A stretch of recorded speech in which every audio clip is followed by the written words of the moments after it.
Hello everyone, welcome back to my channel Lakshmi పొదిల.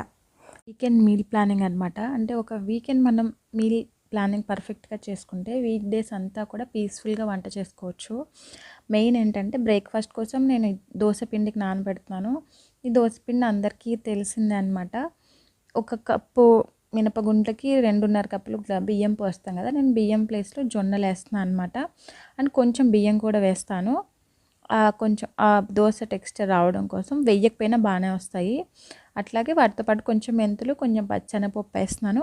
ఇవన్నీ కూడా నీట్గా క్లీన్ చేసుకొని ఒక 6-7 అవర్స్, జొన్నలు నానడానికి ఎక్కువ టైం పడుతుంది. అండ్ మినపగుండ్లే కదా, సో బియ్యం తక్కువ ఉన్నాయి కాబట్టి, ఈ పప్పులు ఎక్కువ ఉన్నాయి కాబట్టి కొంచెం ఎక్కువసేపు నానబెట్టాలి. నేనైతే 7-8 అవర్స్ నానబెడతాను. సో మార్నింగ్ లేవగానే ఫస్ట్ అయితే దోశల కోసం నానేస్తున్నాను. అట్లానే ఇడ్లీ పిండికి కూడా నానబెడుతున్నాను అనమాట. ఇడ్లీ పిండి కోసం మినపగుండ్లు కూడా కడిగి పెట్టేశాను. అట్లాగే ఇప్పుడు చింతపండు గుజ్జు కోసం వేడి నీళ్ళలో చింతపండు వేస్తున్నాను. కొంచెం ఫాస్ట్గా మెత్తపడుతుంది కదా అని చెప్పేసి, నానుతుంది అని చెప్పేసి. అట్లాగే అవన్నీ పక్కన పెట్టేసి అవి నానేలోపు అల్లం వెల్లిపాయ పేస్ట్ అయితే వేసుకుంటున్నాను. ఇది ఒక 2-3 వీక్స్కి సరిపడా ముందే వేసి పెట్టుకుంటే మనం బయట తెచ్చుకునే వాటికన్నా ఇంట్లోనే ఫ్రెష్గా యూస్ చేసుకోవచ్చు కదా. ఇందులో ఏం లేదు, ఇది కూడా అందరికి తెలిసిన ప్రాసెసే. కొంచెం అల్లం వెల్లుల్లిపాయలు అట్లాగే సాల్ట్, పసుపు వేసి స్టోర్ చేస్తున్నాను. బట్ నేను ఎక్కువ మంత్స్ అయితే స్టోర్ చేయను అనమాట. 2-3 వీక్సే స్టోర్ చేస్తాను. ఎందుకంటే ఆ తర్వాత మనకే వేసుకోవాలనిపించదు ఒక్కొక్కసారి. అండ్ ఆ ఫ్లేవరు స్మెల్ కూడా ఉండదన్నమాట. సో ఎవ్రీ వీకెండ్ ఎంత 10 మినిట్స్ పని అంతే కదా. సో ఎవ్రీ 2-3 వీక్స్కి ఒకసారి చేసుకుంటాను. నెక్స్ట్ ఏంటంటే ఇక్కడ టమాటా ఆనియన్స్ కట్ చేస్తున్నాను అనమాట. టమాటాలు చాలా ఫ్రెష్గా ఉన్నాయి. ఈ టైంలోనే ఇంకా ఆనియన్స్ 2 కట్ చేసి మనం పేస్ట్ చేసి దాన్ని ఉడికించిన తర్వాత స్టోర్ చేసుకుంటే మనం చాలా వేస్లో యూస్ చేసుకోవచ్చు అనమాట. ఏదైనా పులావ్స్లో కావచ్చు, రాజ్మా చెన్నా కర్రీస్లో కావచ్చు, ఇట్లా మనకి ఎలా కావాలంటే అలా వేట్లో అయినా సరే యూస్ చేసుకోవచ్చు. టమాటా ఆనియన్ కొంచెం వేసి మగ్గించే కర్రీస్లో ఎక్కడైనా సరే వేసుకోవచ్చు. వాటి కోసం అని చెప్పి కట్ చేస్తున్నాను అనమాట.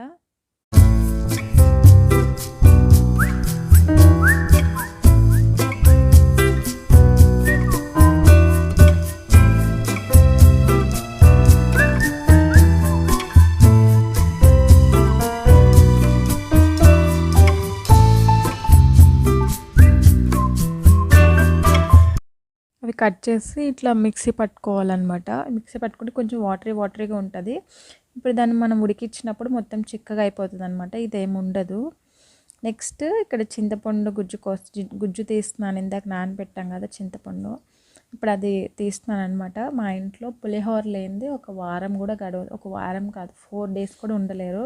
ఎవ్రీ 3-4 డేస్కి పులిహోర ఉండాల్సిందే. అండ్ మనం కూడా నైట్ రైస్ మిగిలిపోతే ఈజీగా పులిహోర చేసేసుకుంటాం కదా. సో అప్పటికప్పుడు మనం చింతపండు గుజ్జు తీసి ఇదంతా ప్రాసెస్ అవుతుంది కాబట్టి ఇలా ఒకసారి గుజ్జు తీసుకొని ఉడకబెట్టుకొని పెట్టుకుంటే ఫ్రిడ్జ్లో ఎన్ని డేస్ అయినా ఉంటుంది. మనకి ఫాస్ట్గా అయిపోతుంది కదా పని కూడా, దానికోసం అనమాట. ఈ గుజ్జులో ఏంటంటే కొంచెం సాల్ట్, కొంచెం పసుపు, అట్లానే కొంచెం ఆయిల్ వేసి బాగా చిక్కగా అయ్యే వరకు ఉడికించుకోవాలన్నమాట. అంతే, ఉడికించుకున్న తర్వాత ఇది 3-4 మంత్స్ కూడా ఉంటుంది. బట్ నేను మాత్రం ఒక 4 వీక్స్ ఆర్ 3 వీక్స్ అంతే, అంతకు మించి ఎక్కువ చేయను. మళ్ళీ అది పాడైపోతుందేమో అని డౌటు. పాడైపోదని తెలుసు, బట్ స్టిల్ నేను ఎక్కువ చేయను అనమాట. ఎవ్రీ మంత్ చేసేసుకుంటాను ఎప్పటికప్పుడు. ఆ తర్వాత మనకి రోజు చట్నీ ఉండాల్సిందే కదా, ఏదో ఒక చట్నీ. ఇంట్లో పల్లీ చట్నీ ఎవ్రీ ఆల్టర్నేట్ డేస్ ఉంటుంది. వాటి కోసం పల్లీలు అప్పుడు వేయించుకునే కంటే ముందే వేపేసుకొని స్టోర్ చేసుకుంటే ఉంటాయి కదా అని చెప్పేసి వేపుతున్నాను. ఒక 1/2 kg వరకు వేపుతున్నాను. ఒకేసారి ఎప్పుడైనా స్నాక్ లాగా కూడా తినొచ్చు కదా, అందులో కొంచెం బెల్లం వేసుకొని అట్లాగా. చిన్నప్పుడు అయితే బాగా తినేవాళ్ళం. ఇప్పుడు పిల్లలకి ఈ స్నాక్స్ సరిపోవట్లేదు, శనగిత్తనాలు, బెల్లం అట్లాగా. నెక్స్ట్ ఇక్కడ ఇందాక టమాటో ప్యూరీ అది పేస్ట్ చేశాను కదండి, ఇప్పుడు దాన్ని బాగా ఉడికిస్తున్నాను. అది వాటర్ అంతా పోయేంత వరకు ఉడికించాలి. అండ్ ఇట్లానే చింతపండు గుజ్జు కూడా మూత పెట్టుకుంటే ఏంటంటే చిందులు వచ్చి మన మీద పడకుండా ఉంటాయి. దానికోసం మూత పెట్టి మళ్ళీ వెంటనే తిప్పేసి మళ్ళీ మూత పెట్టుకొని అట్లా చేస్తున్నాను. ఇవన్నీ అయిపోవడానికి ఒక 20-30 మినిట్స్ పడుతుంది. కొంచెం టైం టేకెన్. బట్ వీకెండ్లో ఒక 1 అవర్ మనం అట్లా సరదాగా ఏదో షో చూసుకుంటే చేసేసుకుంటే వీక్ డేస్లో మన పని ఈజీగా అవుతుంది కదా. అందుకని చెప్పేసి. అండ్ నేను శనగిత్తనాల చట్నీకి రవ్వ అంతా కూడా ఆయిల్ వేయను అనమాట. ఇట్లా మంచిగా వేయించేసి చేసుకుంటాం అంతే. నేను పోపు కూడా పెట్టినంతగా, ఎవరైనా వస్తే మాత్రం అప్పుడు పోపు పెట్టి చేస్తాను. ఇదిగోండి చూడండి, టమాటా ప్యూరీది బాగా గట్టిగా అయిపోయింది కదా. ఇప్పుడు వీటన్నిటిని వాటిలోకి కంటైనర్స్లోకి స్టోర్ చేస్తున్నాను.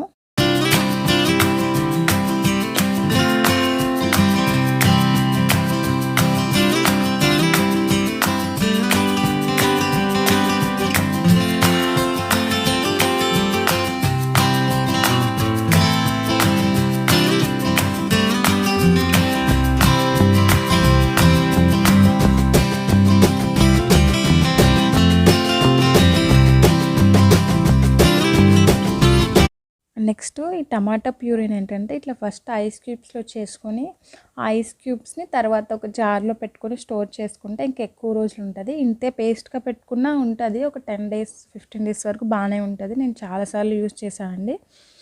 ఇట్లా మనం క్యూబ్స్గా పెట్టుకొని ఆ క్యూబ్స్ని అయితే క్వాంటిటీ కూడా మనకు పర్ఫెక్ట్గా ఉంటుంది. ఒక క్యూబ్ వేసేసుకోవచ్చు కదా, అట్లా స్టోర్ చేస్తాను. ఇది నేను ఒక్కొక్కసారి ఎక్కువ క్వాంటిటీలో కూడా చేస్తాను. బట్ ఇప్పుడు అంత అవసరం లేదు కాబట్టి కొంచెమే చేస్తాను. టమాటాలు దొరుకుతున్నాయి కదా, సో బాగా తక్కువ కాస్ట్ ఉన్నప్పుడు మాత్రం ఎక్కువ తీసుకొని అట్లా స్టోర్ చేసుకోవచ్చు. నెక్స్ట్ ఇంకా కొబ్బరి చట్నీ కోసమని కొబ్బరి ముక్కలు కూడా ముందే తరిగి పెట్టుకుంటున్నాను. మొన్న శనివారం రోజు నేను కొబ్బరికాయ కొట్టాము, బట్ ఆ రోజు జస్ట్ పెద్ద ముక్కలు చేసేసి లోపల పెట్టేసాను అనమాట. ఇట్లా చిన్నగా కట్ చేయడానికి టైం సరిపోదు, ఒక్కొక్కసారి అంత సెట్ అవ్వదు కదా. సో అట్లా కట్ చేసుకొని ఇప్పుడు డీప్ ఫ్రీజ్లో పెట్టుకుంటే 1 month వరకు ఉంటాయి. సో నేను ఇట్లా చిన్న ముక్కలు కట్ చేస్తే ఇంక ఇమీడియట్గా వేసుకోవచ్చు కదా పచ్చడి, ఇట్లా అందుకని చెప్పేసి ముందే చిన్నగా కట్ చేసుకొని ఫ్రీజర్లో పెట్టుకుంటున్నాను. ఆ పనులన్నీ చేసుకొని ఒక సినిమా చూసేసరికి ఇదిగోని మినపగుండ్లు కూడా నానిపోయినాయి దోశ కోసము. సో వీటిని అయితే మళ్ళీ ఇంకొకసారి వాష్ చేసుకొని ఈ వాటర్ని అయితే పడేయకుండా చెట్లకు పోస్తాను అనమాట, నేను బలం అని చెప్పే వాటికి. సో వీటిని ఇంకా మిక్సీ వేసుకుంటున్నాను. సింపుల్ అనమాట. ఇట్లా ఇడ్లీ దోశ పిండి ఇంట్లో ఉంటే ఎప్పుడు కావాలంటే అప్పుడు దోశలు ఇడ్లీలు వేసుకొని ఒక బ్రేక్ఫాస్ట్గా యూజ్ అవుతాయి, డిన్నర్గా యూజ్ అవుతాయి. సో నేను ఒక 1 week 5 daysకి అట్లా సరిపడా వేసి పెట్టుకుంటాను అనమాట. వేసి ఇప్పుడు ఈ పిండిని ఒక 6 to 8 hours పులవ పెట్టాలి, అప్పుడు బాగా వస్తాయి అనమాట. లేదంటే అంత బాగా రావు. ఇది జొన్న పిండి కాబట్టి కొంచెం ఎక్కువ టైం పడుతుంది పులవడానికి. అండ్ నెక్స్ట్ ఇడ్లీ కోసం కూడా కొన్ని మినపగుండ్లు మిక్సీ వేసేస్తున్నాను.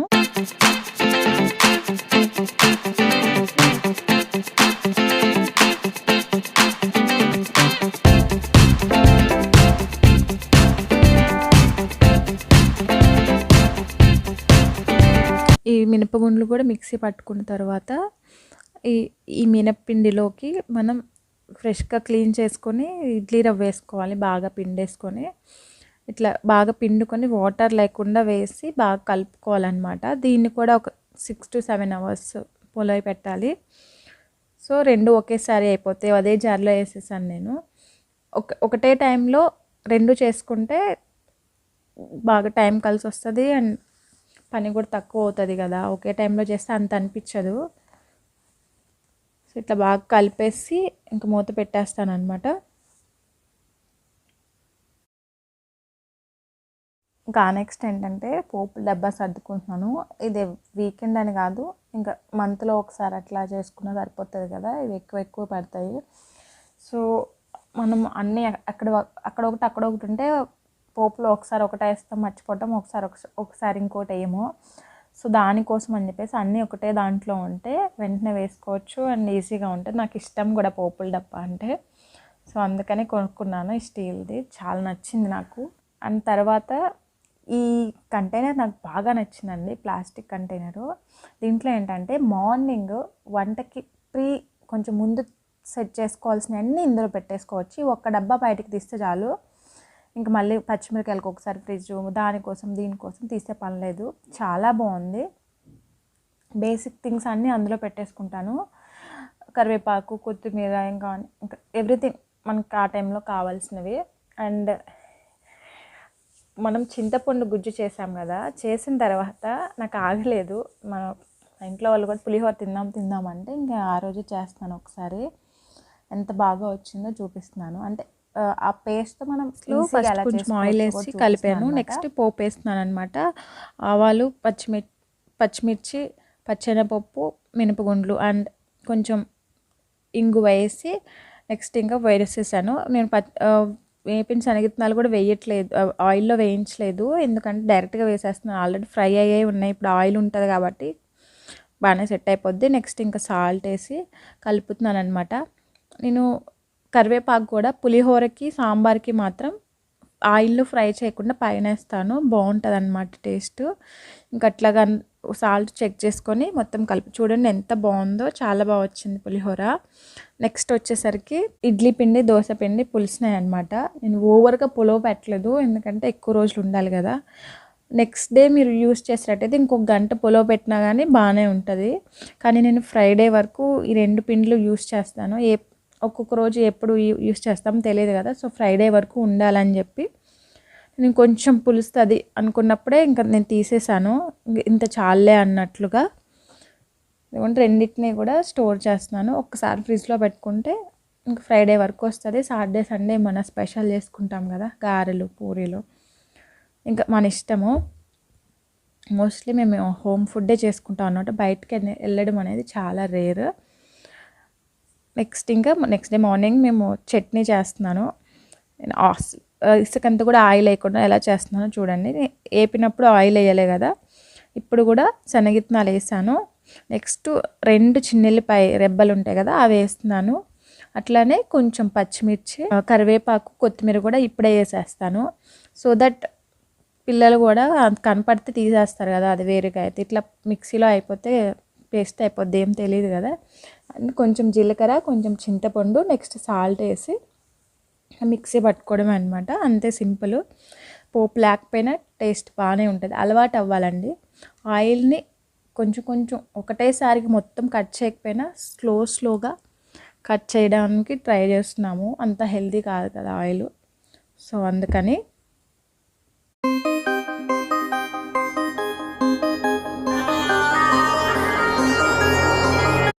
నెక్స్ట్ దోశలకి వేస్తున్నాను అనమాట. ఈ దోశల పిండి కొంచెం తీసుకొని, ఇంకా ఈ పిండి రెడీ అయిపోయినాక దోశల ప్రాసెస్ అందరికీ తెలిసినట్లే, బట్ చూపిస్తున్నాను. కొంతమంది దోశలు ఎట్లా వస్తాయో అనుకుంటారు కదా, జొన్న దోశలు అనేసరికి, సో అందుకని చెప్పి చూపిస్తున్నాను. మామూలు దోశ పిండిలాగే కొంచెం సాల్ట్, వాటర్ వేసుకొని దోశ కన్సిస్టెన్సీలో కలుపుకోవడమే అనమాట.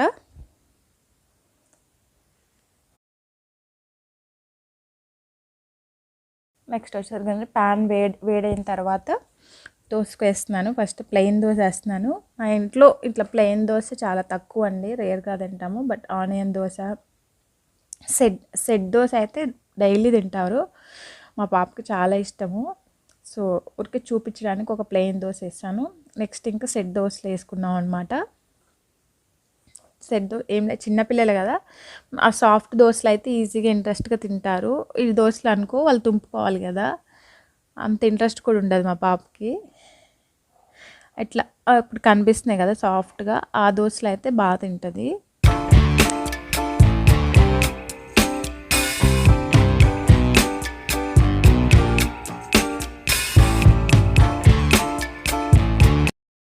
ఈజీగా జొన్న దోశలు with chutney, both are healthy. Next ఇందాక మనం టమాటో ప్యూరీస్ చేసి పెట్టుకున్నాం కదా, అవి ఎట్లా యూస్ చేస్తూ చూపిస్తున్నాను. ఇదిగోండి, ఇక్కడ ఆయిల్లో హోల్ స్పైసెస్ వేసాను. నెక్స్ట్ జింజర్ గార్లిక్ పేస్ట్ కొంచెం వేసాను. నెక్స్ట్ టమాటా ప్యూరీ ఉంది కదా, క్యూబ్స్ 2 వేసాను. నెక్స్ట్ గ్రీన్ పీస్ వేసాను, పచ్చిమిర్చి, ఇంకా అంతే. రైస్ వేస్తున్నాను, కడిగిన రైస్ ఒక 1 అవర్ నానబెట్టాను. ఆ రైస్కి సరిపడా వాటర్, 1 గ్లాస్ రైస్కి 1.5 వాటర్ సరిపోతాయి అనమాట. 1.5 గ్లాస్ వాటర్.